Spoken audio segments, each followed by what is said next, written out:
A quick rant before we get started. If I apologize if my audio sounds very weird or weird in any shape or form, because I am experimenting with my headphones because I know my new PC does not have two audio jacks like the old one I had, so I cannot plug my headphones into my PC directly, so I need to plug them into my speakers. And on my old PC, at least the sound from my speakers was a lot worse than plugging it into directly into the PC. So yeah, I tested it here and it does not sound that bad, but again, the warning should be stated. I might get some new headphones further down the line, maybe not. We'll just have to see. But yeah, uh, each time I have to record videos on PC, this is the setup I'll be using. So just as a heads up. But anyway, now with that out of the way, we are here to talk about another one of those precaution archetypes in archetype analysis, as the shark archetype is technically not treated as an actual archetype by the Yu-Gi-Oh! Wikia. It might be soon, so that's why I'm taking a look at them now. And the shark archetype was used by the main tritagonist of Yu-Gi-Oh! Zexal, which is Ryoga Kamishiro, or his more famous counterpart, that being Nash, the first Barian Emperor. So you might be asking yourself, what exactly does count towards this archetype? Well, let's actually take a look at our first monster, Mermaid Shark, to get a better understanding of what exactly falls into this archetype. And the shark archetype falls into anything that is searchable by Mermaid Shark, which is a level 1 monster that, when normal summoned, allows you to search out a level 3, 4, or 5 fish type monster from your deck to your hand. So basically, anything with shark in its name is searchable by this thing and is related to XC spamming, falls under the shark archetype. As for this card itself, well, and the Mermaid Shark cannot search other copies of itself, which is kind of a bummer. But yeah, it searches out the majority of the archetype. But the worst thing about the card is that it eats up your normal summon while doing so. So yeah, but still, it's a level 1 monster, and those are always appreciated. So you could say that you would want to run as many of these as possible. Alright, our next monster in the shark archetype, why won't the picture let me scroll? There we go, is Shark Stickers, our first level 3. Shark Stickers has the effect that when a fish, sea serpent, or aqua type monster is no more special summoned to your side of the field, you can special summon this card from your hand, and this card cannot be used as a synchro material monster. Of course it can't. Yeah, all of these Zexal era cards have this restriction where they cannot be used as synchro material, but who cares? Anyway, Shark Stickers is basically the go-to water type Xyz material, as basically summoning of any fish, sea serpent, or aqua type monster will result in Shark Stickers being able to special summon itself and being able to provide either Xyz or link materials. So yeah. Shark Stickers is definitely a 3-off staple in modern shark decks, if those even exist. But yeah, that's basically what I'm going at. Our next monster is Left Hand Shark, which is our last level 3. If this card is special summoned from the graveyard, it becomes level 4. You can only use each of the following effects of Left Hand Shark once per turn. If you control Right Hand Shark, while this card is in your hand or graveyard, you can special summon this card, but banish it when it leaves the field. An Xyz monster that was Xyz summoned using only water monsters on the field, including this card, as material gains this effect. And the effect is that cannot be destroyed by card effects. And Right Hand Shark is our first level 4 and has this effect. When this card is normal summoned, you can add a Left Hand Shark from your deck to your hand. If this card in your graveyard if this card is in your graveyard and you control no monsters, you can special summon this card but banish it when it leaves the field. And of course, an Xyz monster that was Xyz summoned using only water monsters and on the field, and in this card included gains this effect. Cannot be destroyed by battle, and you can only use each effect of right hand shark once per turn. So essentially, you tend to use both right hand and left hand shark in order to summon a rank 4 water monster. Well, it can be any Xyz monster. It only has to have water monsters as material. And yeah, it basically gives an extra ounce of protection to number 101 if you decide to bring it out using these things, or basically any archetypal monster or any rank 4 Xyz monster which you might be able to summon with using these things. So yeah, they're basically meant to be played in pairs, and if you run right-hand shark in any capacity, you run the same amount of copies of left-hand shark as well. That's just how it goes here. Alright, and now our next level 4 is Spear Shark. When this card is normal summon, you can increase the levels of all level 3 fish-type monsters you control by 1. And if this card attacks a defense position monster, you inflict piercing damage. So essentially, this is a level 4 that's meant to turn all your straight level 3 monsters into level 4 monsters in order to further your XC spamming. And yeah, it's a very decent card, although the effect applies on any monster that you might have that falls into this criteria, and not only a select few, which kind of makes him outclassed by Saber Shark in that regard. And this one cannot be used as synchro material, has the exact same stats as a Spear Shark, although it has 200 points lower defense. And up to twice per turn, you can target one fish-type monster on the field and activate one of these effects. Increase its level by 1 and reduce its level by 1. You cannot special summon any monsters during the turn you activate this effect except water monsters.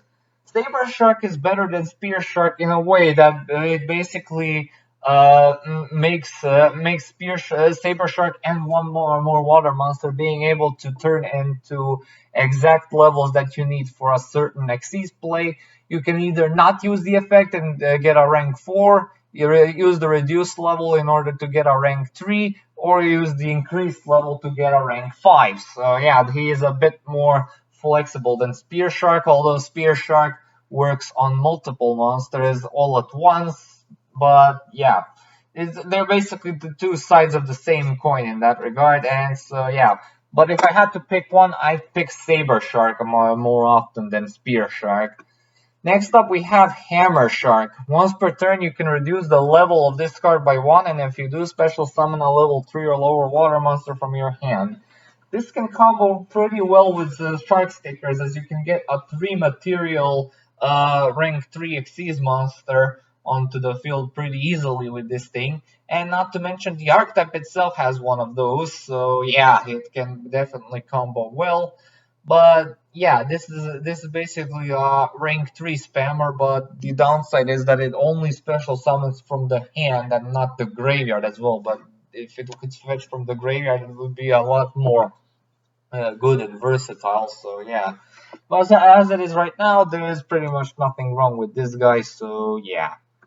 Next up, we have BUZZSAW Shark, another one of the newer pieces of archetypal support, just like left hand and right hand shark. And this one has the effect that you can target a water monster you control and special summon from your deck in defense position a fish type monster with the same level as that monster but with a different name. And if you do, it cannot activate its effects this turn. You cannot special summon monsters from the extra deck for the rest of the turn except Xyz monsters, and you can only use this effect of BUZZSAW Shark once per turn. And if this card is used for the Xyz summon of a water monster, it can be treated as a level 3 or 5. Okay, so BUZZSAW Shark does a lot of wonderful things in theory, and in practice not so much, but it definitely has its qualities. First of all, it special summons from the deck, which is one of the best places you can summon in Yu-Gi-Oh! Then it can be treated as a level 3 or 5 if you're using him as a water Xyz material. And yeah, the Archetype does have its share of level 3s and 5s in the extra deck toolbox, so this kind of effect is really appreciated. So yeah, BUZZSAW Shark is a definite 3-off staple in modern Shark decks. Next up we have Lantern Shark, which is our final modern Shark support card before we move on to all the other ones. Anyway, BUZZSAW Shark has the effect that if this card is normal or special summon, you can activate this effect. Special summon a level 3, 4, or 5 water monster from your hand in defense position except Lantern Shark. Also, you cannot special summon monsters from the extra deck for the rest of the turn except Xyz monsters. You can only use this effect once per turn, and if this card is used for the Xyz summon of a water monster, it has the exact same effect as BUZZSAW Shark, where it can be treated as a level 3 or 5 monster. And yeah, it would be really good if the BUZZSAW Shark did not have the restriction of not being able to activate the special summon monsters effects during that turn, because oh boy, the combo with Lantern Shark is just too powerful just to not think about. So yeah, Lantern Shark is another definite 3-off staple in modern Shark decks. Next up we have Abyssal King Shark. And once per turn, if this card will be destroyed by an effect that does not target it, it is not destroyed. Well, it's protection from that ever so dreaded lightning vortex that seems to be tearing up the meta. And that's about it. Just forget about this one. It's just not worth running. Next up, we have METABO Shark, and when this card is normal summoned, you can target 2 fish-type monsters in your graveyard and shuffle those targets into the deck. Well, it's Transmigration Prophecy on legs, and that's about as far as it goes. It also eats up your normal summon, so yeah, that's another great cherry on top. Again, forget about this one, it's just not worth running. Next up, we have Double Shark. When this card is normal summon, you can reduce the levels of all level 4 fish-type monsters you currently control by 1, and this card can make a second attack during each battle phase. So essentially this thing is a reverse Spear Shark, and not to mention that instead of piercing damage, this card can attack twice. This is the kind of effect that I would appreciate if this thing was 2 levels lower, so you can play him in Wetlands Beatdown. But seeing how he is not used for set purpose and more for his first effect, so yeah, it's basically a rank 3 enabler Spear Shark, so yeah. Anyway, next up we have Double Fin Shark, which has the effect that when it's normal summoned, you can target a level 3 or 4 of water fish type monster in your graveyard and special summon that target in defense position, but it has its effects negated, and you cannot special summon any monsters during the turn you activate this effect except water monsters. It is kind of like this is basically Hammer Shark, but it summons from the graveyard and there is no level reduction. So it's essentially a Hammer Shark for level 4 monsters. So yeah, this is definitely far from a bad card. Although the sharks do not have the tendency to be in the graveyard all that much. Well, their lower level monsters do not have the tendency to remain in the graveyard for long, although this is not a terrible effect. So yeah, run a couple of these if you feel like it. So yeah. Alright, that was our last level 4, and now we move on to the level 5s, and we start off with Panther Shark. If your opponent controls 2 or more monsters, you can normal summon this card without tributing, and if you control an Eagle Shark, you can special summon this card from your hand, and you can only control 1. And Eagle Shark has the exact same effects, only, of course, the second effect works with Panther Shark. So yeah, these two are meant to be used in tandem in order to provide rank 5 spamming.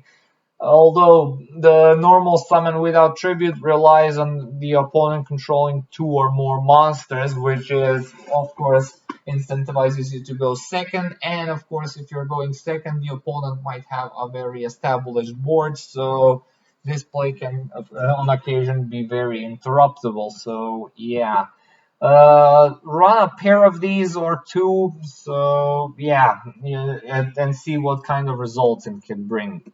Another level 5 we have is Depth Shark. If you control no monsters, you can normal summon this card without tributing, and once per turn during your opponent's standby phase, this card's attack becomes double its current attack until the end of this turn. A level 5 with 2800 attack, only during the opponent's turn, is like peak 2007, which we haven't been in for the last million years. So yeah. The only relevant part about this card is that it can be normal summoned without tributing if you control no monsters, and that's about it. So yeah, Depth Shark is not that worth running. Next up we have Cyber Shark, which is honestly even worse. If you control a water monster, you can summon this card without tributing, which would imply that you would need to special summon said water monsters, and as we've seen so far, not many of them have special summoning condition if your field is empty. So yeah, this one is basically a Cyber Dragon but worse. Next up we have Gazer Shark.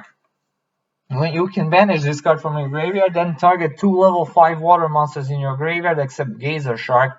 Special summon both those targets, but their effects are negated, and immediately after this effect resolves, Xyz summon one water Xyz monster using those 2 monsters only. You can only use this effect of Gazer Shark once per turn. Gazer Shark is the prime foolish burial target in the archetype because the high level shark monsters definitely do tend to stay in the graveyard just because of this thing's amazing effect, and you'll most likely tend to dump this thing along with 2 other level 5 water monsters into the graveyard, so you can get this amazing graveyard effect off. And the rank 5 lineup of the extra deck is pretty formidable. Not too much, but pretty formidable. So yeah, this is definitely a card to consider running. Next up we have Shark Cruiser, another level 5, and which says that if this face-up card is you control is destroyed by your opponent's card effect, you can special summon up to 2 level 4 or lower water monsters from your deck.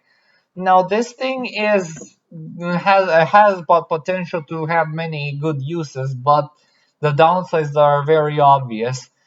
First of all, it specifically needs to be destroyed by a card effect in order to special summon those 2 monsters from the deck, and the card effect needs to be coming from the opponent in order to for the effect to activate. And to top it all off, it's a level 5. It's like level 5. Why? Why is it a level 5 with terrible stats? So yeah, just do not run this guy because it's not worth it. Next up we have our first and only level 6 monster. Yeah, that was our last level 5.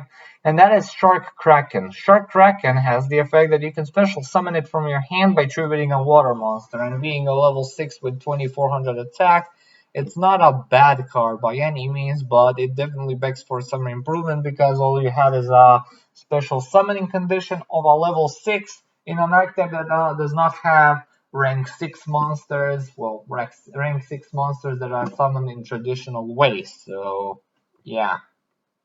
And our final card of this archetype is Hyper Ancient Shark Megalodon, which is another one of those grand mouthfuls which only MECHADOGORAN can beat. And it's our level 8 with 2900 attack, and when this card inflicts battle damage to your opponent, you can target 1 monster your opponent controls and destroy it. Yeah, this is essentially a monster which you can beat over a few weak monsters that the opponent controls, and then use this card's effect in order to destroy by card effect anything that this card cannot beat over. So yeah, the problem of course is that it's a level 8 monster, which is a very unwanted level in this archetype. So but it definitely tends to stick in the graveyard because it's a level 8 once again, which means it can be used as a trade-in target, meaning you can get some more of that sweet consistency boosting. So yeah, Anyway, that we are done with the main deck monster, and now we're moving on to the Xyz monsters. First of which we have our first and only rank 2 Cat Shark, which is rank 2, which requires 2 level 2 monsters, has 500 attack and defense, and when this card has an Xyz material attached that was originally water, it cannot be destroyed by battle. Once per turn during either player's turn, you can detach one Xyz material from this card, then target a rank 4 or lower Xyz monster you control. Its attack and defense of each become double its original attack and defense until the end of this turn. Now, this is a pretty fine effect, but the one thing that keeps it from being amazing is that, as you probably saw throughout the review, the archetype does not have any level 2 monsters to speak of. So the only relevant ways of summoning this is either using a combination of a spear and saber shark, or I should say actually double shark and saber shark. I got those two mixed up. Or by relying on one of the rank 4 Xyz monsters, which we'll get to later. And if you use the latter way, this thing will not have Xyz materials, meaning it cannot use its effects. So yeah, this is a very cautious recommend if you want to run it. So yeah. Anyway, that was our only rank 2, and now we're moving on to the rank 3s. We start off with number 47, Nightmare Shark. This one requires 2 level 3 monsters, and when this card is special summoned, you can attach a level 3 water monster from your hand or your side of the field to this card as an Xyz material, and once per turn you can detach one material from this card and target a water monster you control. And this turn, that monster can attack your opponent directly, and other monsters cannot attack. So this is a very decent-ish kind of rank 3 monster, which can turn other monsters into direct attackers. So yeah, it can basically turn double shark into a 2400 damage direct attacker. So yeah, it has its uses, but it's not the most important monster in the shark archetype. Next up, we have number 71, REBARIAN Shark.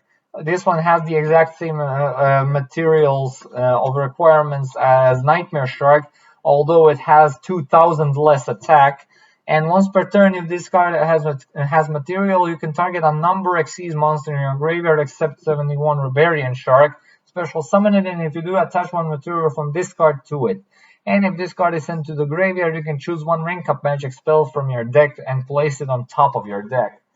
Now, yeah, this is obviously more of a number support card rather than a shark support card, but the rank up magic at the end plays into the gimmick of the spell card numbers of the rank up magic, the 7th one, whose activation requirements is that you need to draw it from the top of your deck and reveal it, and then it has to be the first thing you activate as you enter your main phase. So yeah, this is more of a number support card than a shark support card, and I shall treat it as such. But if you really want to run this in your shark deck, I guess one couldn't hurt possibly. Next up, we have a Submersible Carrier Arrow Shark, which is another rank 3, which requires 2 level 3 monsters, and once per turn you can detach one Xyz material from this card and inflict 100 damage to your opponent for each of your banished monsters. Okay, sharks do not tend to banish their stuff all that often. The most you're gonna get is 100 damage if you have a banished Gazer Shark, and that's about it. There are a few cards in the archetype that banish their own monsters, but yeah, it only counts monsters and not cards. If it were cards, then yeah, it might be a better effect, but still, it's still a way too much of a pitiful amount of of effect damage in order for this card to be considered good. This card's anime effect was miles better than this thing, because this thing inflicted, I do not remember if it's 300 or 400 damage for each card in the opponent's hand. So yeah, if you're going first, you can actually inflict a substantial amount of burn damage if you're going first. And not to mention, if you bring up multiples, you can pretty much get close to OTKing your opponent. So yeah, if this thing has its anime effect, I would be singing a much different tune here. Next up, we have Shark Caesar, which is another rank 3. This one requiring 3 or more, maximum 5 level 3 monsters. And once per turn, you can detach one Xyz material from this card, place one shark counter on this card, and if this card attacks or is attacked, it gains 1000 attack for each shark counter on it during damage calculation only. So yeah, this thing essentially incentivizes you to summon as many level 3 monsters on the field as possible. It's actually one of the reasons why Big Whale decks saw competitive play in the past, because you could actually get this thing out and bring it out with some insane Xyz materials right out the bat in order to turn it into a very potent beat stick. So yeah, Shark Caesar is definitely a boss monster, sort of a boss monster worth building a deck around. It's definitely a beat stick worth building a deck around. So yeah. Anyway, next up we have our last rank 3, which is Black Ray Lancer. This one requires two level 3 water monsters as material, and once per turn you can detach an Xyz material from this card to target a face-up monster on the field and negate that target's effects until the end phase. Yeah, negating effects is always nice, but this one leans a bit on the slower side, not to mention that it has a bit of specific Xyz materials in order to do so. The best thing I can say about this thing is that it has very decent attack points for it, at least for the time that it came out, because this thing came out in the very early stages of the Zexal era, so yeah, I cannot be too hard on it for that. However, he has an upgrade in form of the full armored Black Ray Lancer, which is our first rank 4 of this video. So yeah, full armor Black Ray Lancer. Yeah, try saying that a lot and your tongue is definitely going to get wrapped in some form or fashion. Requires 3 level 4 water monsters as a material, has the exact same stats as the OG Black Ray Lancer, and you can also Xyz summon this card using rank 3 water Xyz monster you control that has no Xyz materials as the Xyz material. And this card gains 200 attack for each Xyz material attached to it, and if this face-up card would be destroyed, you can detach all of its Xyz materials instead. If this card destroys an opponent's monster by battle, you can target one spell or trap your opponent controls and destroy that target. I do not know what to say, honestly, because the only thing this thing has going for it is the alternative summoning condition. The protection effect, which requires you to detach all its Xyz materials, is laughably underwhelming, because if you could detach one, I would have called it a much better card, and it would be on par probably with number 101. And not to mention the very slow back row destruction effect, which inherited from a goddamn stealth droid, is not worth commenting much on. So yeah, and all it has going for it is the alternative summoning condition, and that's about it. Run if you really feel like it. Next up, we have Bahamut Shark, which is definitely one of the more important monsters in the archetype. Bahamut Shark requires 2 level 4 water monsters, and once per turn you can detach a material from this card to special summon a rank 3 or lower water Xyz material from your extra deck, and this card cannot attack for the rest of the turn after you use this effect. Now, logic would dictate that you use this thing in order to special summon Cat Shark, because it's the only card that the Archetype is having trouble summoning normally. But what you will be using this lovely effect on is summoning the boss monster of the Frog Archetype, Totally Awesome. And I think I've said enough, because yeah, the amount of advantage Totally Awesome can generate to you is just freaking insane. And not to mention this incentivizes Bahamut Shark being ran in non-shark decks in order to pull this off, since a lot of archetypes do have a way to spawn 2 water monsters in order to summon him, most notably with Tin Goldfish and something else. So yeah, it's definitely an archetype It's definitely a card that stands out in its archetype. Next up, we have another set of number monsters. First of which we have number 32, Sharkdrake. Sharkdrake requires 3 level 4 monsters as material, and once per turn, when this attacking card destroys an opponent's monster by battle and sends it to the graveyard, you can detach an Xyz material from this card, special summon the destroyed monster to your opponent's side of the field in face-up attack position. It loses 1000 attack, and if you do special summon this way, this card can make a second attack during this battle phase. So yeah, this thing is essentially made to beat over the opponent really, really hard, and with the attack value of 2800, it's not that hard to do, although the summoning condition is a bit atrocious because it requires 3 level 4 monsters, which is a bit harder to set up, but it's worth all the investment with this lovely effect.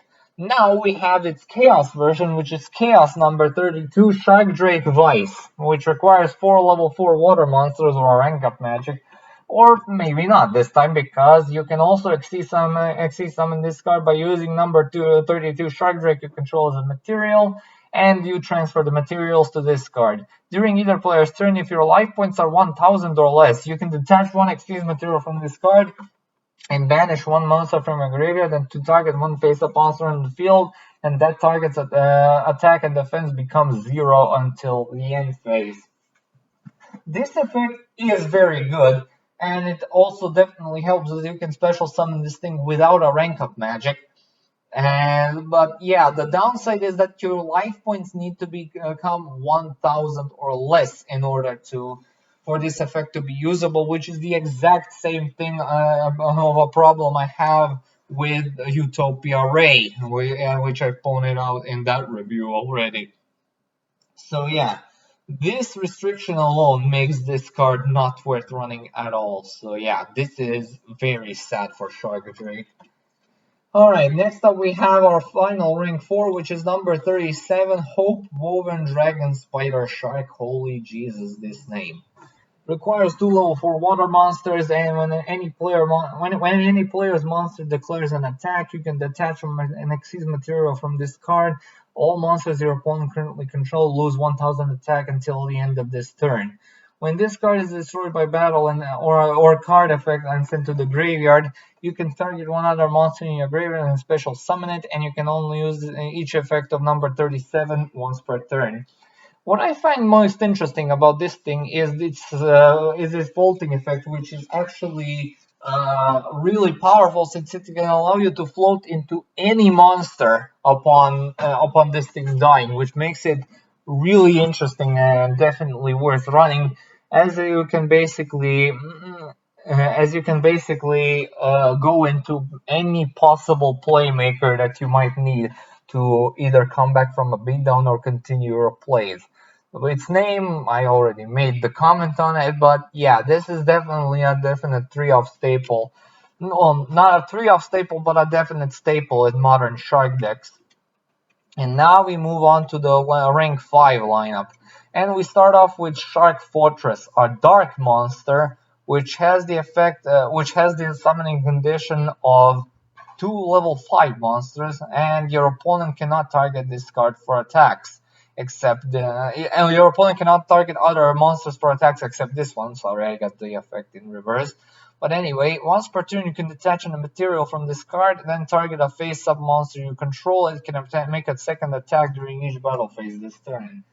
This card generally was used as a generic rank 5 monster in basically any deck that could afford to make it, because it's generic, it's a dark monster for some reason, which means it gets some third-party support, and most importantly, it can make your huge beatsticks be able to attack twice. So yeah, Shark Fortress is a definite staple in Shark decks which can afford to make some rank 5s here and there. Next up we have Valiant Shark Lancer, which is our semi-final rank 5. Yeah, the rank 5s aren't that plentiful. It requires any 2 level 5 monsters like Shark Fortress, and has 100 more attack but 200 more defense. And you can target one monster your opponent controls, detach one material from an Xyz monster you control, and if you do, destroy that monster. This is a quick effect if you control another water Xyz monster. If another water Xyz monster you control is destroyed by battle or card effect while you control this monster, you can take one spell card from your deck and place it on top of your deck, and you can only use this effect of Valiant Shark Lancer once per turn. The second effect, again, is supposed to support the rank up magic, the 7th one, while the first one is actually a lot easier to pull off nowadays than it was when this card came out due to the Master Rule 5. So, yeah. Again, the Valiant Shark Lancer is a very good rank 5 monster. So, yeah, it's among the better rank 5 monsters to consider running. So, yeah, if you have space for them, go for it. Now we move on to the last rank 5, which is number 94, Crystal Zero. Requires 2 level 5 water monsters. This material has 2200 attack, which is not that great of an attack value for a rank 5. And as the effect that during either player's turn you can detach a material from this card to target one face-up monster on the field, and its attack becomes half its current attack until the end of the turn.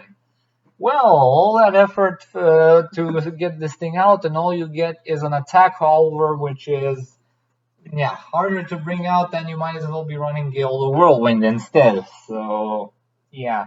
However, this card also has an upgrade in form of our final Xyz monster, the full armored Crystal Zero Lancer, which also happens to be our final card.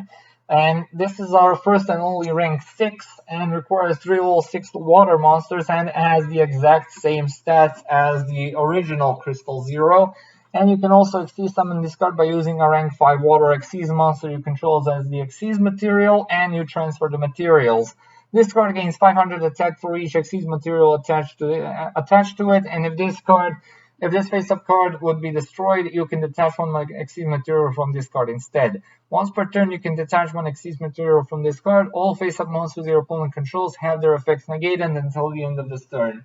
Now, this is a much, much better card than the original Crystal Zero and the full armored Black Rider Lancer as well. So, yeah, this is definitely a card that you would want to run in your rank 5 spam builds, rank 4 water spam builds, I should say, or shark builds, whichever name you want to call them. So yeah, this is a definite staple and a definite boss monster of the shark archetype, even though this thing is certainly no shark. Alright, like I said, this is our final card, and as this archetype does not have any form of spell and trap support, so I will go on to the grading scale right now. In terms of consistency, well, Mermaid Shark is their only consistency booster, and right and left hand shark support themselves. BUZZSAW Shark can summon from the deck. Even though that's very good consistency, it's not that great due to the fact that this is not a proper archetype and they do not have any proper searching options, so that's a 1 out of 3. In terms of power, their boss monsters can hit really hard, and that's about as far as it goes, but at least they have the potential to get some really high beat sticks out on the field, so I'll give them a 2 out of 3 as compensation. In terms of comeback ability, they have plenty.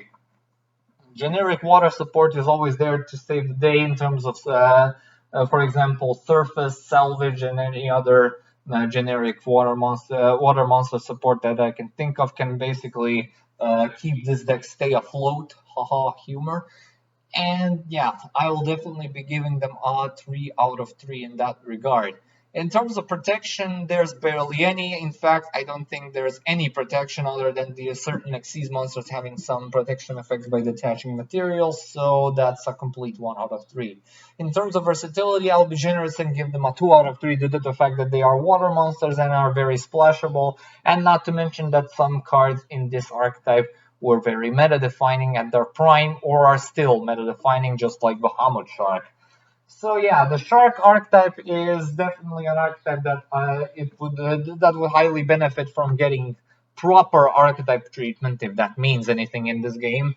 But yeah, until that happens, this was another one of those precaution reviews to basically review this archetype if the Yu-Gi-Oh wiki starts treating it as an actual archetype. And of course, we'll be seeing them back on Archetype rematch should they receive some new support, bad or good, worthless or not. And yeah, I'll be uploading another archetype analysis tomorrow, and that one is going to be a bit bigger because we're taking a look at a really big spectrum of monsters next time, and more details to come tomorrow, next time in the new video. So thank you all so much for watching. Stay tuned for more videos and updates. Comment, like, and subscribe. Be sure to check out my Patreon when you got the time. Maybe drop a few donations if you feel like it. And I'll see you all next time, and have a good day. Peace.